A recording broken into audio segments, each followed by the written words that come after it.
done.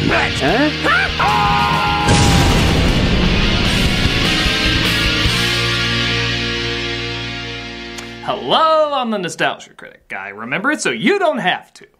Let's talk about Ralph Bakshi.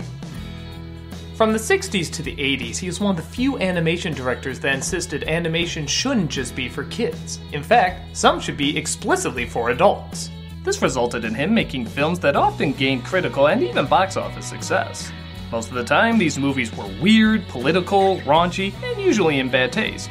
Bakshi himself also gained a reputation as being weird, political, raunchy, and usually in bad taste, usually splitting people's opinion of him.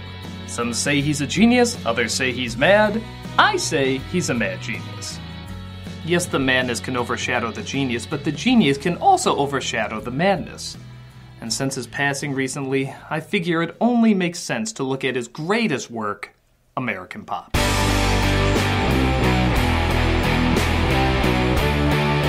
So in loving memory of one of our greatest animation legends, I give you a...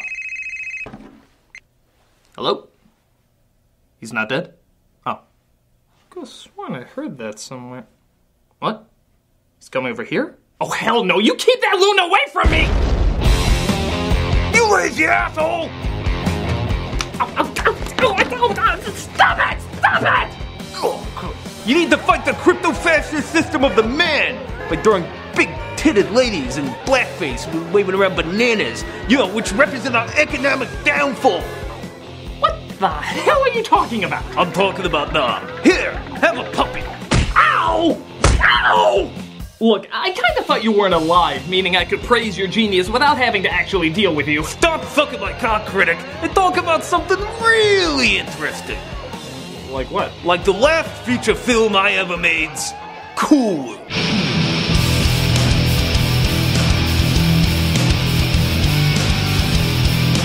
Wait a minute, I thought that was one of your biggest cinematic disasters. It was critically panned, bombed like crazy, it didn't even really get a big cult following like your other films. Yeah, but Critic, it's important to understand your failures. Isn't that what the show is about? Through recognizing our mistakes and missteps, we can discover how not to fall into the same traps. It also helps us appreciate when we overcome these challenges, as well as give an idea of what the artists originally had in mind. Wow, that's actually kind of profound. Have I mentioned how many producers I've punched in the face lately? Well, nevertheless, you have a good point. Yeah, more producers need to be beaten. No! Maybe. I'm talking about reviewing Cool World. Analyzing how it didn't work, why it didn't work, and how it wasn't necessarily a great director's fault. Hey, did you ever see the movie I made for kids and then swearing, gore, and Nazi propaganda? It's a family picture. Pray for me, guys. This is Cool World. So nothing says cool, risque, and badass like 1945's Nirvana. The Lindy Hop could not be contained. As World War II vet Frank, played by Brad Pitt, returns home to his mother. And he has the perfect surprise for an aging woman in her 40s, a motorcycle. You ready? We're going for a ride. Oh, no, I have to finish dinner. One ride. Come on, let's go riding 10 miles per hour in the middle of the desert in my best suit. We'll go down to the hottest spot in town, the gambling casino, right next to the drinking bar. But a drunk couple are driving recklessly on the road and crash into Frank and his mom. Oh, no, not that couple, this one. One took over the line.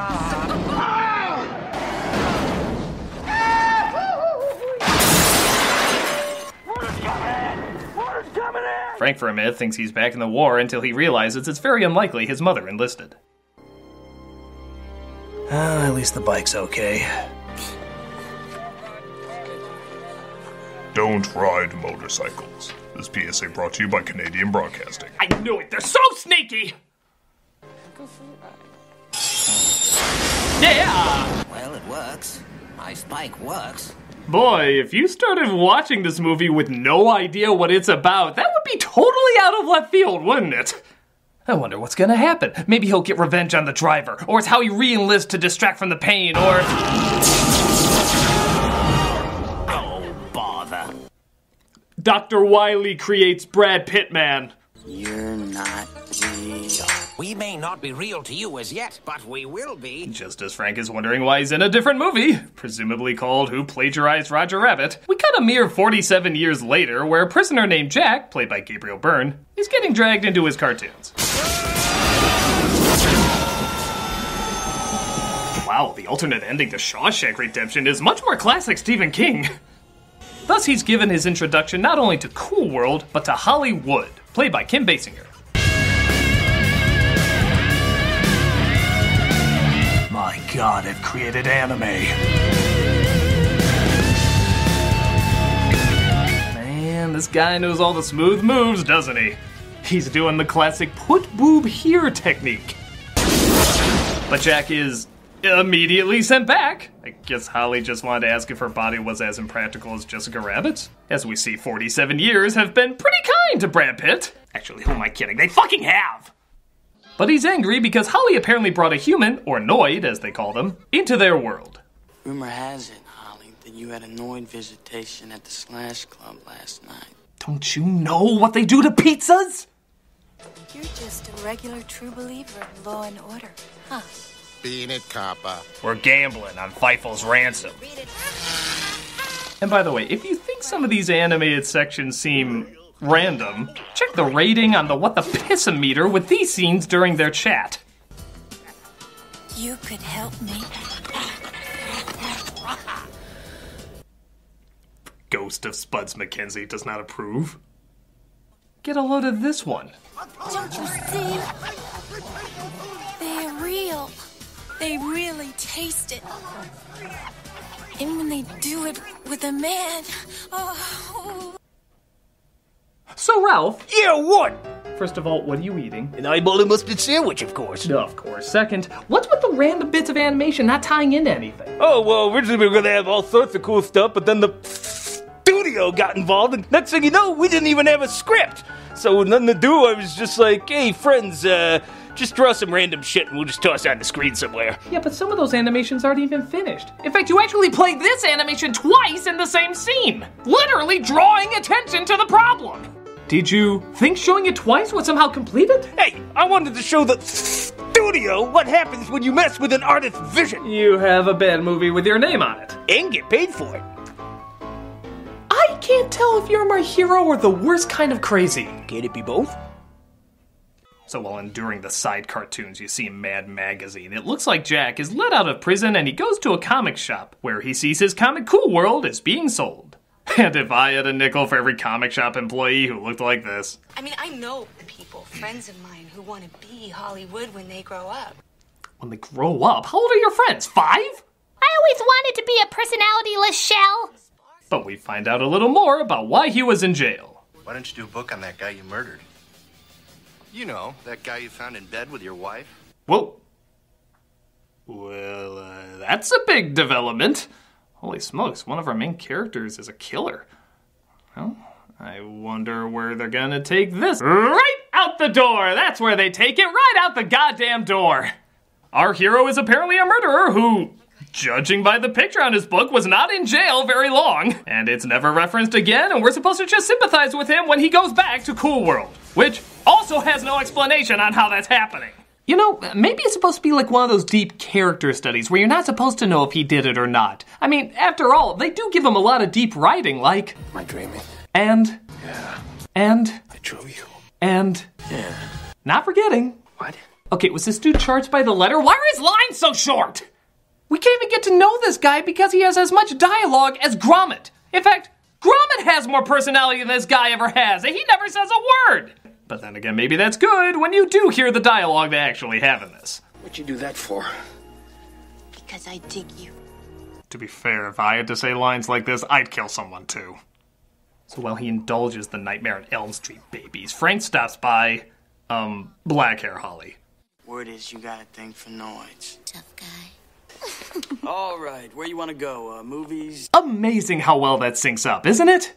How big did he think she was when filming this? She'd have to be stretched out like a squashed Wile E. Coyote to match that push. Hey, boss, we gotta go. But he gets interrupted and has to head out. So their car suddenly turns into a cartoon.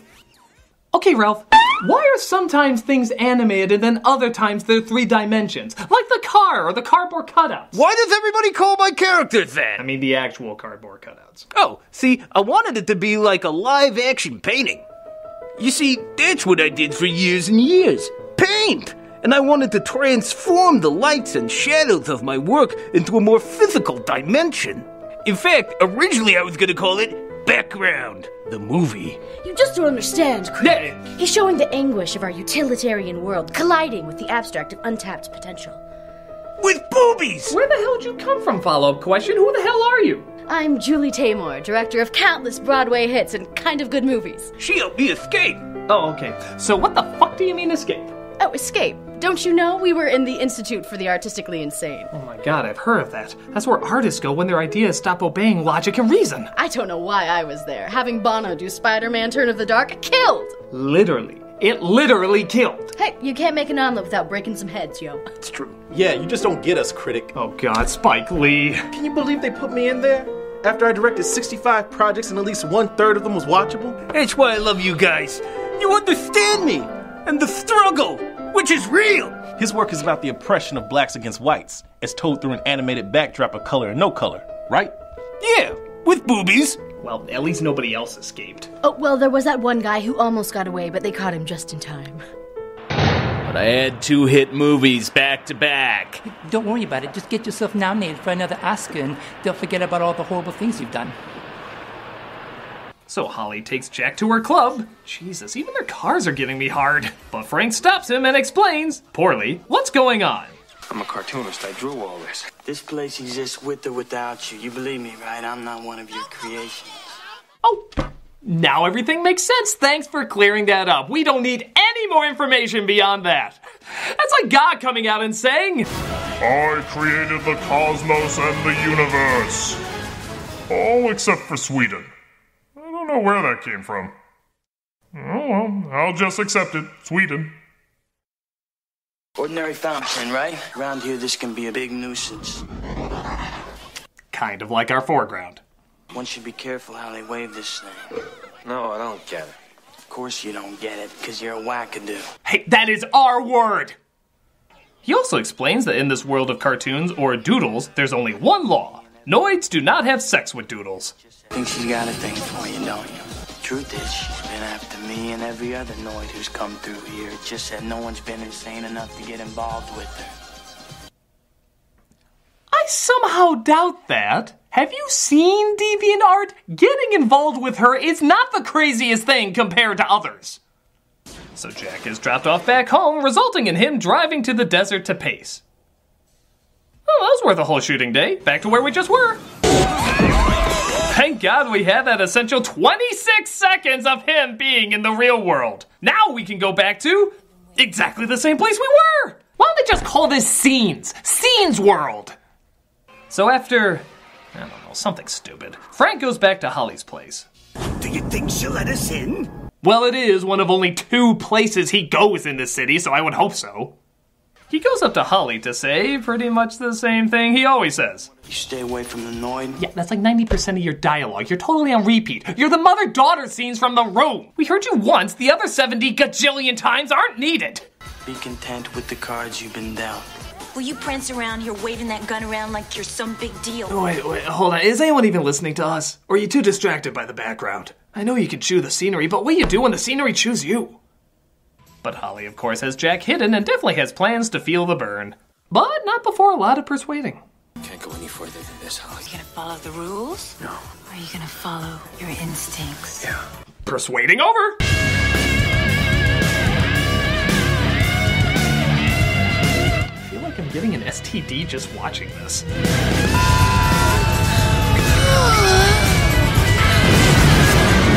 Whoa! No wonder you weren't supposed to fuck a doodle. Apparently they explode. Blowjobs blow up. But it's all good, because we have this incredibly funny line to end on. Was it good for you?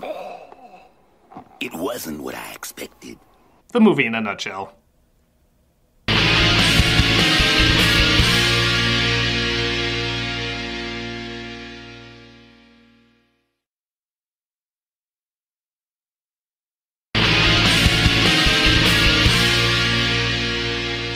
Frank again goes to visit his girlfriend. Is his police route like one line in between two places? Where he once again makes awkward chit-chat. Tough night. Now that's a sensual massage. I call this the almost puppet mouth. We also see that having sex with Annoyed results in the doodle becoming Annoyed herself.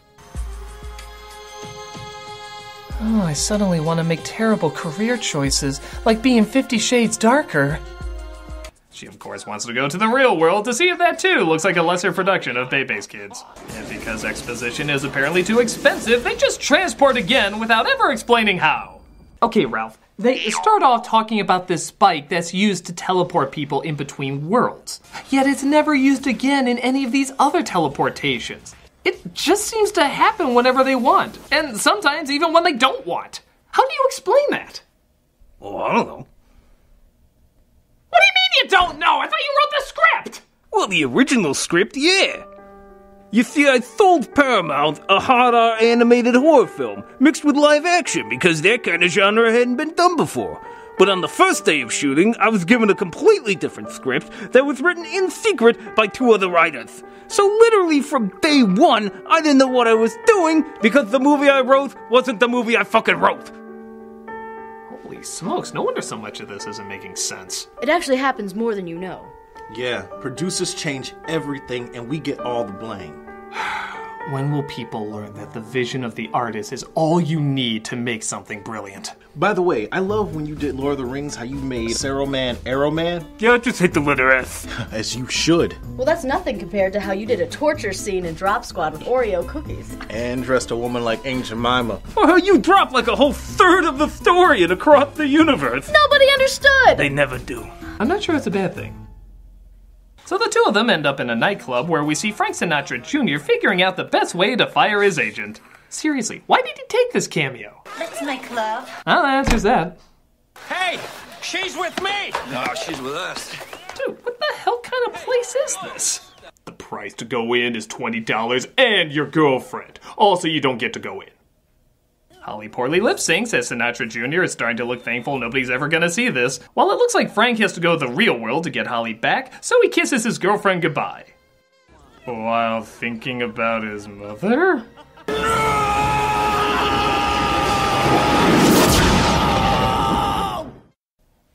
Fangs! Holly goes to find the spike that was mentioned in the opening, thinking it can combine their two worlds together because... Well, Frank tries to figure out from Jack where she is.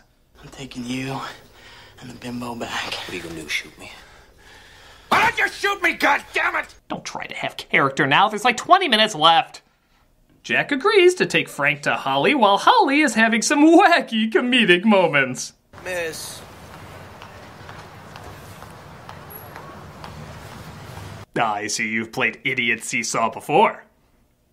Sure enough, she comes across the scientist who invented the spike and crossed over, dressed as Little Dark Man, and he tells her that the spike is at the top of the casino, where Frank is waiting for her. Guess what? You're through. That was my attempt at humor. Hey, it's about as good as this. But as Holly starts changing into a doodle, she tries to use her ability to walk through the wall. Because that's something they could do in Cool World? I was hoping the sloppy editing that would jump cut people out of rooms would work for me too. Holly knocks him off the building, but thankfully he seems to be a puppet. Nevertheless, he turns into a splat pit. Jack, this is your chance to make it right. I want to do something right. He's fulfilling his destiny. He's becoming a hero. What? Ooh, isn't this where you put your audio commentary in the movie? Oh, you better believe it, doll. Ladies and gentlemen, according to the new screenplay I was just handed before shooting this scene, this was all about Jack becoming a hero. I don't get it either, but I made wizards. I'm not saying that to impress you, I'm saying that to make myself feel better. You may now return to this bullshit. She eventually finds the spike. I am hero! And unleashes the Cool World on the real world. Wow, look at that. They went from Gabriel Byrne only having a few lines to just tossing him out of the movie altogether. Yeah, now he's a superhero trying to stop Holly from destroying the world. It's not even him doing the voice. You fiends trying to stop me! Half the time, the mouths don't even move when they talk. Oh, please. Pencil dicks.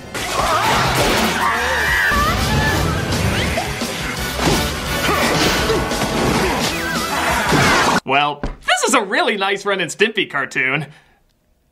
Actually, it's not even that, but could we possibly return to the movie, you know, with conflict and such? Give me the spike, Jack. Okay, Honey Pooh. Goody. A trick! I must do what is right and return the spike. That was your conflict, huh? That was your big climax of the movie?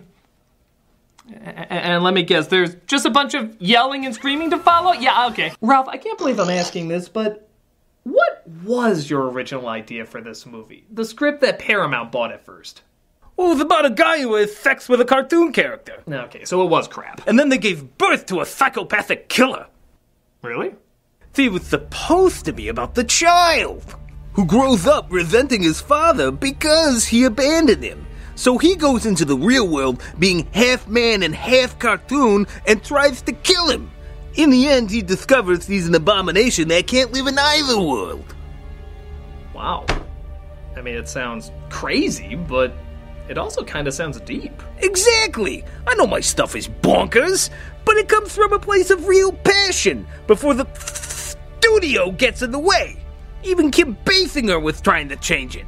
Kim Basinger, really? Yeah, she wanted it more family-friendly so she could show it to the kids she visited in the hospital. I says, Kim, that's a nice thought, but this really isn't the sort of picture for that sort of thing. Might I recommend Fritz the Cat? So, instead of an animated psychological hard R horror film, we got... It's up to me to return the spike! The Jacked Up Adventures of Banana Man. Yeah, why do you think I rigsed it so that Hollywood is the main villain destroying everything in the picture? That's actually clever. Was that intentional? I don't know. I mean, yeah. I don't know. I guess there's not really much else to talk about. The spike is returned and Frank's partner takes his body back to his girlfriend. In the most cautious way possible. Oh, Frank, honey, no, please. Oh, no, please. Was she a doodle when she aced him? When they get killed by a doodle, they become a doodle themselves. Ba-dum-bum.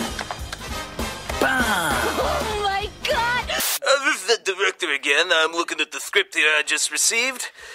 Yeah, I'm just an errand boy. So, happily whatever after, I guess. As Frank and his girlfriend can now doodle the noodle, and Jack's personality, I guess, is erased from existence as he stays the superhero pissing off Holly. Oh, we're going to be deliriously happy, Honey Pooh. Pencil dick. And that was a thing. A very, very bad thing. Cool World has little to no focus and is amazingly sloppy in every category. Characters, story, technique, most of it either goes nowhere or falls awkwardly flat. But I will defend it a little bit. As easy as it is to pick on, there is some amazing stuff. The animation is phenomenal. Except when it's not. The backgrounds are spectacular. Except when they're not. This is arguably Ralph Bakshi's best looking film, fill in the blank. I can't act like there's nothing here of value. Some of these visuals are jaw-droppingly inspired, and it's not fair to just bunch them together with everything else that doesn't work. So many of these images could be frozen and they'd be regarded as surreal masterworks. Even the animation has a wide range of styles: Disney, Looney Tunes, Action Comics, Underground Comics, and that really should be admired. So is it good? God no, but there is good stuff in it to open up the imagination. And you know what? I'm thankful for that, Bakshi. I'm thankful for all your insanity, even when it doesn't work. Because when you think that much outside the box, even when it doesn't succeed, it can still inspire people. All right, you three. Back to the Institute with you. Oh, credit, pig! You'll never be able to stop us from filming our backseat crazy ideas! Because we have puppets! And big titty cartoons! And breakdancing college students. What the holy hell? Wait, This isn't right. Step aside, Critic. They're weird and stuff. I know, and it's not always good, but it's their madness and nobody else's. Films like Cool World show what happens when an artist's vision is bought and destroyed instead of coming to a compromise. Bakshi's films don't always make sense, but they're so strange and so unfiltered that it's impossible for them not to expand the creative part of one's imagination. We need failures that take risks to expand the mind as opposed to a failure like Cool World that's constantly limiting itself. Would Bakshi's original story have been better? Maybe. But it would be 100% his, appealing to a world with few rules as opposed to this world with a ton of rules which don't make any sense. Call me crazy, but I think they should be allowed to show all their madness and be as free as they want to be, and none of you are here right now, are you? God, I prattle on, so where'd you all go?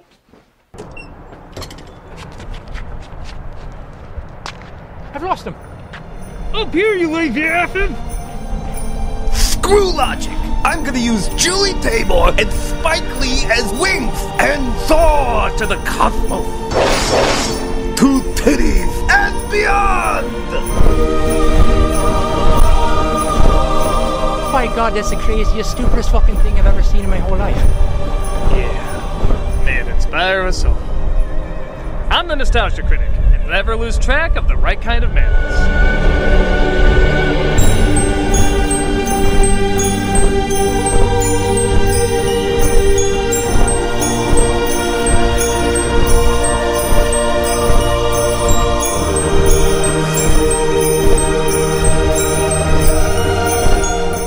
Really fucking amazing.